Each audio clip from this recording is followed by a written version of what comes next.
সবাইকে স্বাগতম। আমি রুহি চ্যানেল। পৃথিবীর শীতলতম শহরের তাপমাত্রা -59°C নিচে নেমে যায়। আমি আগেই বুঝতে পেরেছিলাম যে আমাদের বিমান নিচে নামার ঠিক আগেই জানালা বরফে জমে গেছে।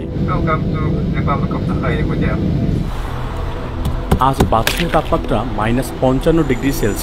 আমি বিষয়গত দৃষ্টিকোণ থেকে এই ঠান্ডায় 8টি পরীক্ষা করব। তা হলো ডিমের তরল অংশ কি তার খোসার ভার বহন করতে পারবে, আর নুডলস কি কাঁটা চামচ ধরে রাখতে পারবে। আমরা কাঁটা চামচ পরীক্ষাটি করার জন্য একটি সাধারণ পদ্ধতি প্রস্তুত করেছি, কারণ ঠান্ডায় আমরা কাপা হাত দিয়ে এটি ধরে রাখতে পারিনি। লোকেরা এখানে ধাতব ফ্রেমের চশমা পরতে পারে না, কারণ ধাতু মানুষের ত্বকে লেগে যেতে পারে। যখন তারা এটা খুলতে যাবে তখন তাদের মাংস এটার সাথে ছিঁড়ে আসতে পারে। আমাদের কাছে এক টুকরা মাংস আছে যা দেখতে ঠিক মানুষের মাংসের মতো। আমি জোড়া গ্লাভস পরছিলাম, বড়টি খুলে ফেলছিলাম কারণ আমি আমার আঙ্গুলগুলো ব্যবহার করতে চেয়েছিলাম। আমার হাত এখন অনেক ঠান্ডা।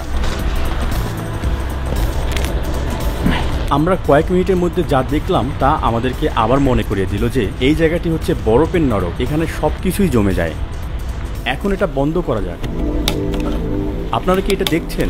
জমে যাওয়া নুডলস বাতাসে কাঁটা চামচ ধরে রাখতে পেরেছি। এটা দেখো,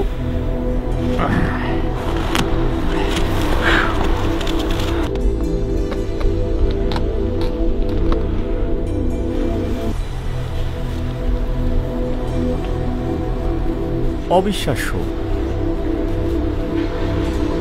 শুধু কল্পনা করুন, আপনি প্রতিদিনের কাজের পর আপনার চশমা খুলে ফেলেছেন এবং চশমার ধাতব ফ্রেমের সাথে আপনার ত্বক ছিঁড়ে যাচ্ছে, যেখানে কিনা প্রচুর শিরা রয়েছে।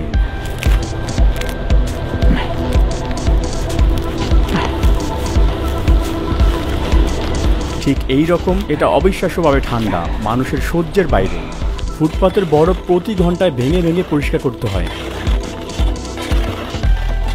রাস্তার মূর্তিগুলো বরফ দিয়ে তৈরি, কারণ তারা কয়েক মাস পর্যন্ত গলবে না। পিচ্ছিল মেঝেতে পড়ে যাওয়া ঠেকাতে লোকেরা প্রতিটি ভবনের প্রবেশদ্বারে কার্পেট বিছিয়ে দেয়। ঠান্ডা আবহাওয়া যাতে প্রবেশ করতে না পারে সেজন্য ভবনগুলোর প্রবেশ পথে সাধারণত 3টি দরজা থাকে। আমাদের হোটেলের দরজাগুলো বাঁকাভাবে তৈরি। এটি এমন একটি জায়গা যেখানে তাপমাত্রা -50°C নিচে না হওয়া পর্যন্ত স্কুল বন্ধ করা হয় না। যেখানে বিশ্বের অন্য কিছু জায়গায় তাপমাত্রা কখনো কখনো শূন্যের নিচে থাকলেই বন্ধ করে দেওয়া হয়। -45°C এখানে বেশ স্বাভাবিক। শিশুরা বাইরে যায় এবং খেলতে যায়। যদি এখানে -28°C হয়, এর মানে হচ্ছে ইয়াকুতবাসীদের জন্য বসন্ত এসে গেছে। এখন বেলুন পরীক্ষাটি করা যাক।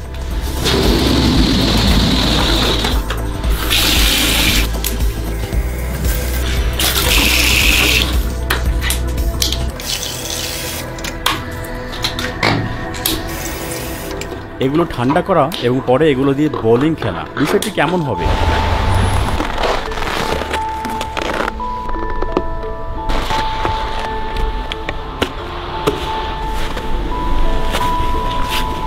এই শার্টটি পুরোপুরি জমে যেতে কতক্ষণ লাগবে? আসুন পরীক্ষাটি করি।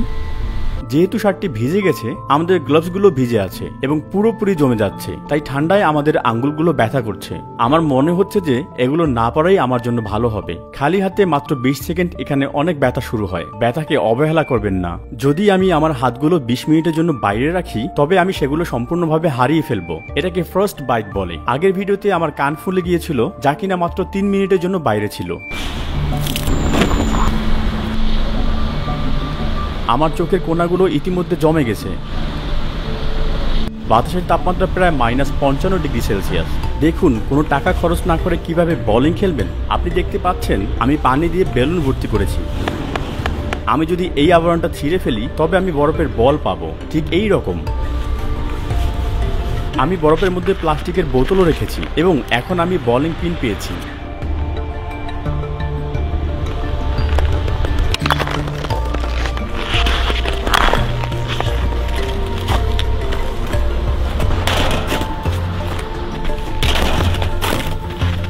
আপনারা কি এটি দেখেছেন? আপনি কি বিশ্বাস করতে পারেন? ওই দিকে তাকান। এটা কি সত্যি?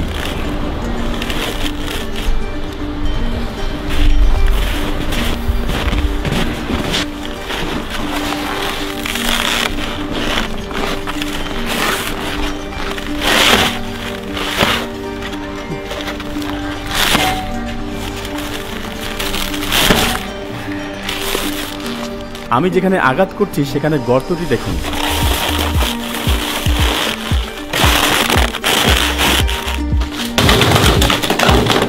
হ্যাঁ, জমে যাওয়া টি শার্ট পরীক্ষার পরে আমার গ্লোভসগুলোর এই অবস্থা। ব্যাগ ধরে রাখার সময় এই ছিল আমার হাতের অবস্থা।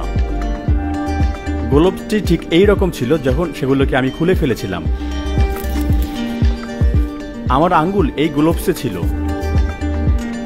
এটা কিছুতেই বাঁকা হচ্ছে না।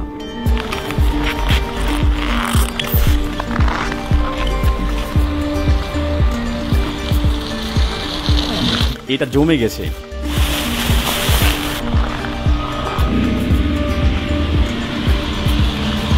এটা নিজেকে ধরে রাখছে। এটা একটি গোসলে ব্যবহৃত তোয়ালে। আমরা কি এটি দিয়ে স্ল্যাশ তৈরি করতে পারি?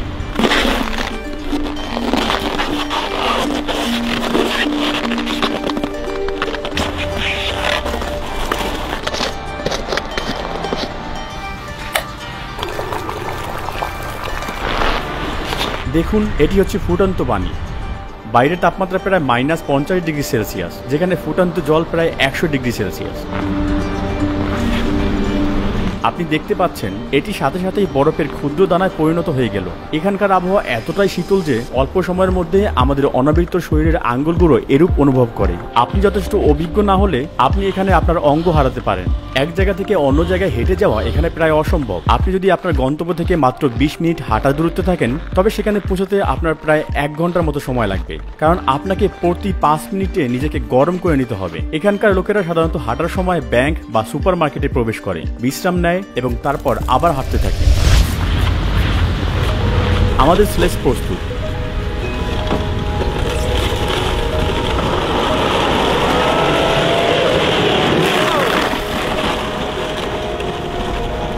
অসাধারণ। আমি এটি আবার করব।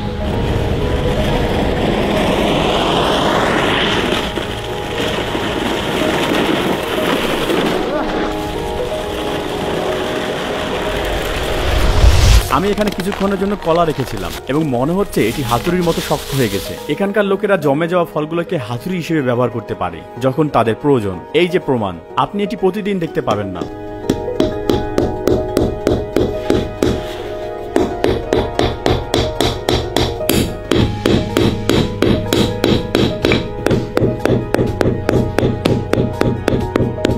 ফ্রোজেন ফল এবং মাংসের কথা যদি বলি, কিছু ইয়াকুত লোক তাদের বাড়িতে এটি ঘরে খালি রাখে এবং তা গরম করে না। যেহেতু ঘরটি বাইরের থেকে ঠান্ডা, তাই এটিকে একটি বড় ফ্রিজার হিসেবে ব্যবহার করতে পারে। তাদের বিদ্যুৎ খরচও হয় না। আপনি দেখতে পাচ্ছেন এই বাড়ির প্রথম ঘরটি হচ্ছে ফ্রিজার রুম। 1, 2, 3।